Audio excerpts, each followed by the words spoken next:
C'était une conversation téléphonique qui a duré plus de 2 heures. Plusieurs points ont été évoqués, notamment pour ce qui est du rétablissement des relations diplomatiques entre les deux pays.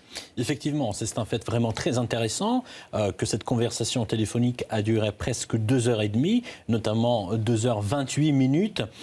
Certaines sources indiquent déjà que c'est la plus longue conversation téléphonique entre les dirigeants russes et américains. Beaucoup de sujets ont été abordés et maintenant on peut l'affirmer sûrement car le Kremlin et la Maison-Blanche ont déjà publié les déclarations à l'issue des pourparlers.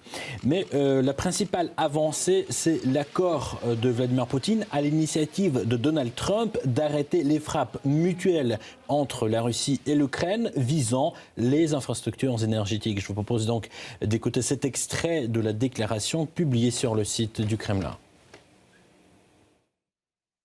Lors de l'échange, Donald Trump a proposé que les parties au conflit renoncent mutuellement aux frappes sur les infrastructures énergétiques pendant 30 jours. Vladimir Poutine a répondu positivement à cette initiative et a immédiatement donné à l'armée russe l'ordre correspondant. Igor, quels sont les moyens pour les deux parties de faire respecter cette clause? Et notamment, ils se sont mis d'accord pour une période de 30 jours. Effectivement, cette petite pause en ce qui concerne les frappes va durer 30 jours. On va voir si cette mesure va être prolongée ou non. Mais il y a l'autre avancée tangible. Elle concerne la sécurité de la navigation dans la mer Noire. La Russie se serait engagée à la maintenir et selon la Maison-Blanche, ces mesures constituent le premier pas vers la paix solide dans la région. Et je vous propose donc maintenant d'écouter la déclaration de la Maison-Blanche à ce sujet. Ce conflit n'aurait jamais dû commencer et aurait dû se terminer il y a longtemps avec des efforts de paix sincères et de bonne volonté. Les dirigeants ont convenu que la voie vers la paix commencerait par un cessez-le-feu concernant l'énergie et les infrastructures, ainsi qu'avec des négociations techniques sur la mise en œuvre d'un cessez-le-feu maritime dans la mer Noire, d'un cessez-le-feu complet et d'une paix permanente. Ces négociations commenceront immédiatement au Moyen-Orient. Igor, quels sont les autres dossiers sur lesquels les deux parties ont avancé? Effectivement, il y a une autre nouvelle qu'il faut retenir de cette conversation téléphonique. Eh bien, Vladimir Poutine a informé son homologue américain de l'échange de prisonniers qui aura lieu demain. Donc, il s'agit plus précisément de 175 soldats de chaque côté qui seront échangés. Donc c'est aussi un pas positif vers la paix. Et même, Igor, sur le plan humanitaire, c'est un aspect très positif. Tout à fait. Il y a l'autre dossier très important, c'est l'initiative de Donald Trump. Vous vous souvenez, il y a quelques jours, il a proposé d'arrêter les hostilités pour 30 jours sur la mer, sur le terrain aussi. Mais c'est déjà bien en soi, cette initiative. Mais en ce qui concerne son implémentation, il y a toujours beaucoup de questions qui restent en suspens. Par exemple, qui va contrôler le régime de cessez-le-feu? Car je vous rappelle, la ligne de front s'étend sur plus de 2000 km. Donc on a besoin effectivement d'un contingent de maintien de paix qui sera à 100% indépendant. Comment l'assurer? On ne le sait pas encore. L'autre question, eh bien, c'est qui va garantir que l'Europe et l'Ukraine ne vont pas utiliser ce temps pour se réarmer. On a déjà eu cet épisode dans le passé, vous vous souvenez, lorsque les forces russes ont été aux portes de Kiev en 2022, eh bien, l'Europe a demandé à Vladimir Poutine de faire ce pas de bonne volonté. Eh bien, le président russe a ordonné le retrait des troupes russes de cette région. Et qu'est-ce qu'on a obtenu finalement?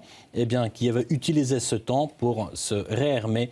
Et d'ailleurs, cet accord qui a été en train d'être négocié a été abandonné par Kiev. C'est ce qui s'est passé, je vous rappelle, à Istanbul en 2022. Et je vous propose donc d'écouter la déclaration du Kremlin à ce sujet en ce qui concerne cette initiative de Donald Trump visant à instaurer le cessez-le-feu pour 30 jours. Dans le contexte de l'initiative du président américain concernant l'instauration d'une trêve de 30 jours, la partie russe a souligné un certain nombre de points essentiels, quant à l'organisation du contrôle effectif d'une éventuelle trêve sur toute l'étendue de la ligne de contact et la nécessité de mettre fin à la mobilisation forcée en Ukraine, ainsi qu'aux livraisons d'armement à l'armée ukrainienne. Igor, vous avez évoqué les accords d'Istanbul en 2022, mais même avant le conflit en Ukraine, il y a eu les accords de Minsk en 2015. Tout à fait. Et donc, et comme toujours, Volodymyr Zelensky, l'homme qui prétend être président ukrainien, n'a pas su les appliquer. Donc, vous vous souvenez, il y avait cette rencontre entre Emmanuel Macron, Angela Merkel, donc Vladimir Poutine et Zelensky à Paris. Il a pris ses engagements, mais il n'a pas respecté les engagements clauses de à cet Paris. accord. Et donc, et si on parle des accords de Minsk, il ne les a pas respectés non plus. Mais tout ce qu'il fallait faire, eh bien, c'est de donner un tout petit peu plus de liberté à ces deux républiques, de leur autoriser de parler leur propre langue, alors que ce même Zelensky avait déclaré que si vous vous sentez russe sur le territoire ukrainien, eh bien, faites vos valises et repartez en Russie. Et dans ce contexte, l'autre sujet a été évoqué par Donald Trump.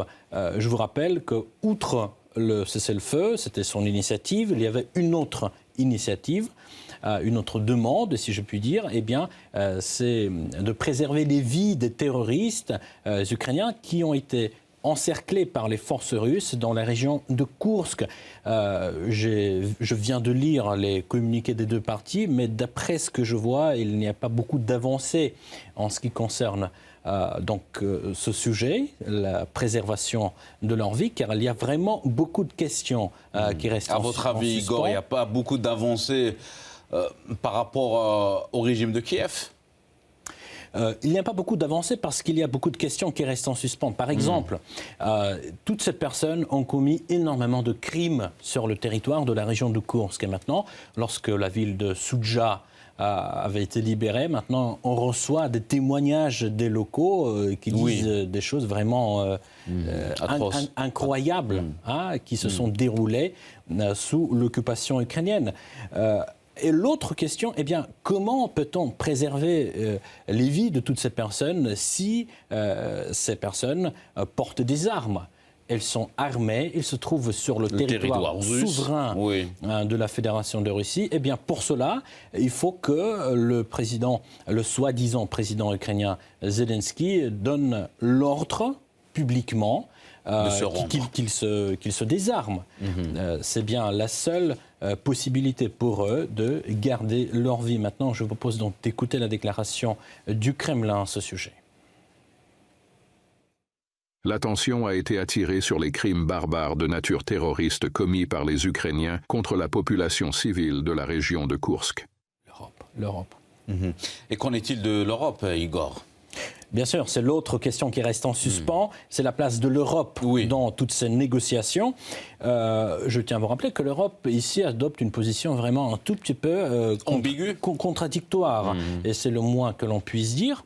Par exemple, Emmanuel Macron a récemment soutenu l'initiative de Donald Trump en ce qui concerne le cessez-le-feu pour 30 jours, alors qu'il y a quelques mois, il ne soutenait pas les propositions de Vladimir Poutine visant à arrêter les hostilités. Je vous rappelle qu'il y a quelques mois, Vladimir Poutine, dans le bâtiment du ministère russe des Affaires étrangères, a exposé les conditions selon lesquelles la Russie arrête tout de suite les combats. Eh bien, c'est très simple, c'est le statut neutre de l'Ukraine et c'est le retrait de l'Ukraine des 4 nouvelles régions russes.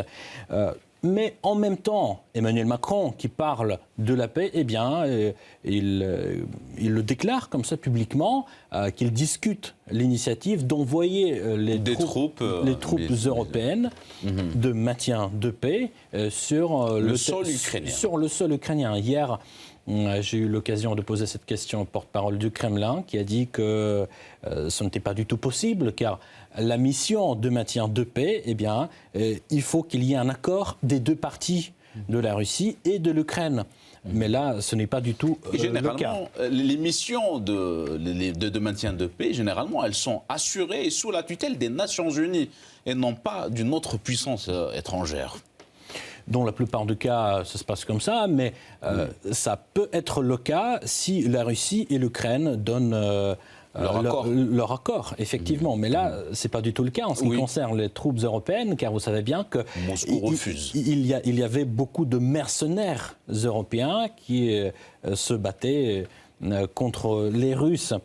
Maintenant, je vous propose donc d'écouter la déclaration de l'homme qui prétend être le président ukrainien, M. Zelensky, qui exige que l'Europe soit à la table de négociation. L'Europe doit s'asseoir à la table des négociations, et tout ce qui concerne la sécurité européenne doit être décidé avec l'Europe. Alors, outre cela, beaucoup d'autres questions ont été abordées. Pourquoi Zelensky insiste sur le fait que les Européens doivent être présents à la table des négociations? Parce qu'il voit que actuellement, c'est le seul soutien de Zelensky, car les États-Unis ont pris une petite pause, ils se désengagent au fur et à mesure, alors que l'Europe, eh bien, elle tape sur le champignon en ce qui concerne le financement. L'Europe poursuit cette cadence, elle jette de l'huile sur le feu en ce qui concerne le financement de l'Ukraine.